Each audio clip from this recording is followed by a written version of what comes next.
You ready to do our plank challenge? You ready? You ready? Yep. You're so sweet. You're the sweetest baby. Oh, yes, you are. You're the sweetest baby. Yes, you're the sweetest baby.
Hey guys. Hey. Oh my God. Hey guys. Welcome to our daily plank challenge and our book club. I'm kind of turning this into a book club too, because might as well make a segment out of it. I'm still focused on this book, you guys. There's so much good stuff, and so many of the protocols that I've created for myself were inspired by this book, because at the end of the day, everything comes down to belief patterns and how to rewire our subconscious patterns that were created at childhood. So anyways, I just wanted to share with you guys another little chapter from this book. This particular chapter is called The Island of What You Know, and it talks specifically about our belief systems. I just want to read this to you because this is why I created my Soul Sync sessions. If you guys haven't checked those out, every video I post, they're in the description box, in the link below. I'm probably going to lower the price just to make them more attainable to everybody. I just spend so much time making them, but they're evergreens, so they'll be there forever. So I am going to lower the price of them this weekend as soon as I post a few more.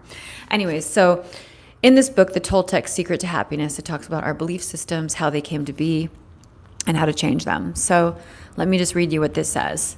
It says, we make up a story about everything and become so invested in our story, we will defend it at any cost. We collect evidence so that we can easily justify our stories. Why this is possible and this is impossible.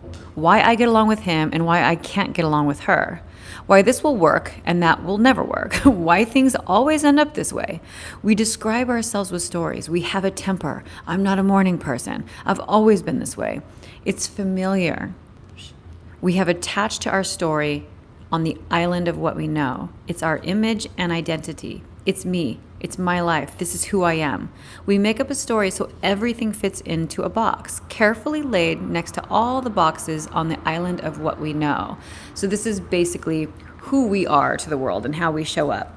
And it says it takes a great deal of energy to hold together the island of what we know. He goes into a story, but then I just want to skip to this part. It says the obsession to interpret and define everything severely constrains your ability to perceive what is really happening in each moment.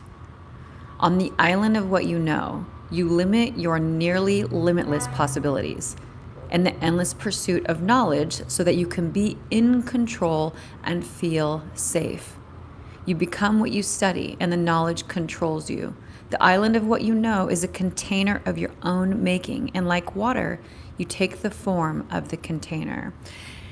Basically, it's just talking about how over time, our beliefs hold our reality in place. It's kind of what I talked about in some of the other plank challenges, where I also refer to it as the psychocybernetic loop. The minute you react in the same way you always do, you reinforce the psychocybernetic loop, which keeps you having the same reality over and over and over again. It takes a while to break this cycle because the first thing is awareness, and that comes when you start to move slower. And a lot of people don't have the time to move slower in life, or they don't, I don't know, just life moves so fast. And within the conversations we have with people, the triggers happen so fast that everything is just so reactive. It's such a habitual pattern. I started reading this book and I started thinking about what were my beliefs. To identify your beliefs, you have to immediately go to, well, what do you defend? That's the quickest way to get to your belief system. What triggers you and what do you find yourself defending the most? And that's where I kind of started with mine. And I knew what mine were, identify what mine were. And then I was like, well, how am I going to change my beliefs? Because once you identify it and you realize it came from a parent, which it usually did, some type of caregiver, it's really hard to break the psychocybernetic loop. It's hard to step out of the belief when you've been believing it for so long, and oftentimes we ruminate, at least I do. I'm like crazy rumination. I've struggled with that for like a really long time. So ruminating is tough. So I thought, okay, how can I work with my rumination and somehow rewire my belief patterns? The good thing about ruminating is that you have a constant momentum going. So it's like, okay, how do I use the momentum and stick something else in there? You know what I mean? It's like, how do I stick different information in there and continue to use the momentum of my mind? That's how the soul sync sessions I created were created. It was a combination of using the momentum of my mind and then also using my background in dance and music. And this is really weird. I just want to share this with you. I remember, do you guys remember when that song came out, WAP? It stood for wet ass pussy. I don't even know, some rapper sang it. And she's like, my wet ass pussy, wet ass pussy. I was like, oh my God, this is nasty. It's such a nasty lyric and it is stuck in my head. And I think I only heard it like twice. And I started thinking, I'm like, why? This is stuck in my head. And then I thought, well, it's a hook. In the music industry, there's always a hook.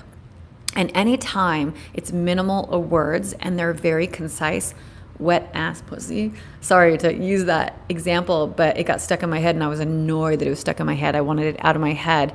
I realized that the mind gets hooked really easy. It gets hooked when the words are clear and concise, and it gets hooked when it's in a rhythmic pattern. So I thought to myself, I'm like, okay, I need to create a hook, clear, concise words, rhythmic pattern. That's how the soul sync sessions came to be. So they are minimal words based on whatever mindset I'm trying to shift, whether it's a victim mentality. Like when I was going through a breakup, it was based on healing my heartbreak. If it is anger, it was based on healing my anger, and I chose music that aligned with that emotion. So the ones that are based on anger are kind of more for the gym. They're more aggressive, obviously healing heartbreak. Breaking victim mentality is a little more tough as well. So it kind of depends on what emotion I'm trying to evoke. And then I laid it over music. So they're really cool. I want you guys to check them out. They're only 5-minute sessions. You can rinse and repeat them constantly, or you can just loop them. I loop them based on what I am trying to shift within my own mindset. So anyways, long story long as usual. This guy is so adorable. He goes home tomorrow. I'm so sad. So with that said, let's go ahead and jump into our 3-minute plank challenge. All right, baby. Oh, he is so cute. All right. Ready? No, no. It's not the P word. It's not the P word. It's not the... Get your... Okay. Let's go ahead and press up. And also, like I said before, you guys, movement anchors data. So that's why when I suggest doing the plank challenge, to also, it's a great time to say your affirmations or listen to affirmations or listen to anything motivational, because the energy is flowing in your body, so you can use the energy to sync the data, and movement anchors data. So with that said, let's press up to our first minute. Let's press up. What are you doing? Why are you so cute? Press away from the floor. I'm actually my butt's actually a little more up than it should be. It should be tucked. If you really want to engage your abs. And then always pressing back into the heels so that you're not putting the weight of your body into your shoulders. That gets really sore really fast. And then also, you guys, like I said, rather than dip, I'd rather you put your butt up a little bit if you're still trying to refine your alignment. And then as your core gets stronger, slowly start to tuck your hips, but don't dip them like that, because that also dumps into your shoulders. What? 10 more seconds. Are you showing everybody your butt? Nobody wants to see that. 4, 3, 2, 1. Down. Are you frisky? Are you mommy? Okay, we have 20 seconds. I'll give you one throw. All right, we're gonna press up in 10 more seconds. It's the Rocco show. Everyone told me this should be called my daily dog challenge. Let go. Okay, press up. And obviously, you guys, if you want to make this harder, you could do plank jacks. You could do running in place. You could do knee taps. There's a lot of fun ways to make this a cardio plank challenge. And halfway there, you can lift one leg. And if you do that, really press back into your heel. You can lift one arm. There's always ways to make every single exercise harder. That's what I love about yoga. Okay, 15 more seconds. I see you. I see you. Woo. 5, 4, 3, 2, 1. Like I said, with every exercise, you guys, if you are just beginning your fitness journey, there's always a way to modify it. Time to get whips. There's always a way to modify it, and there's always a way to make it more difficult without doing much. So I think a lot of times people complicate fitness and think they need to do all these exercises to get in shape. Literally, you guys, all I do is Pilates when I go to class, but otherwise when I'm at home, I do legs and butt. I don't do any arms. All I do is plank, and the weight I hold when I do my squats is all I do for my arms. That's like enough. So you'd be surprised how little you have to do to actually get in shape. It's just a matter of maintaining, like everything, and obviously nutrition. Okay, ready? Oh my goodness. Press up. Why are you so cute? You are so cute. I don't know if you're cuter upside down or right side up. Press away. If you could do double dips. If you want to practice doing tripod and then lift one. Lift the other one because you want balance. Pull them together, lift one leg. Lift the other leg. If you want, you could bring it forward. You could bring it back. Hi. Forward. Back. Lots of ways to play with it. Just make sure to stay in it. Stay in it. All right, guys. 5 more seconds. Woo! 5, 4, 3, 2, 1. I think that's it. Was that 2 or was that 3? Shit, I think that was 3. You're distracting me. Was it 2 or 3? I don't even know. I think that was 3. If it wasn't, oops. He's so cute. All right, guys. So that is it for our daily plank challenge. Like I said, I think you guys should read this book. It's so freaking good. What was I going to show you? I was going to tell you one more thing. God, this book is a mess. Hold on. Yeah, okay, so this is, I have so much stuff underlined. A belief grows stronger through reinforcement and repetition.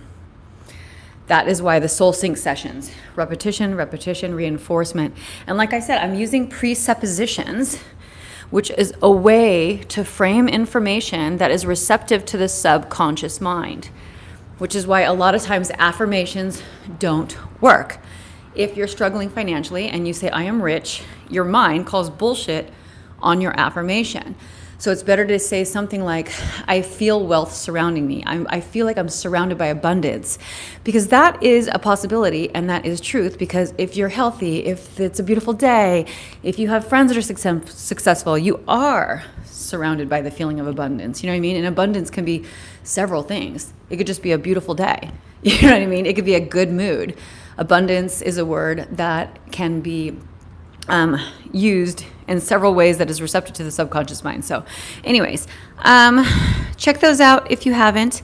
And I will see you guys tomorrow with is it our 11th day? Wow. Oh my God, this is so cool. Our 11th day of our 3-minute plank challenge. And unfortunately, Rocco's only going to be here with me till Friday, so he won't be here this weekend. It's just going to be me. Anyways, all right, guys. Hopefully you're all having a good day, and I'll see you tomorrow. Bye. Where is the stop button?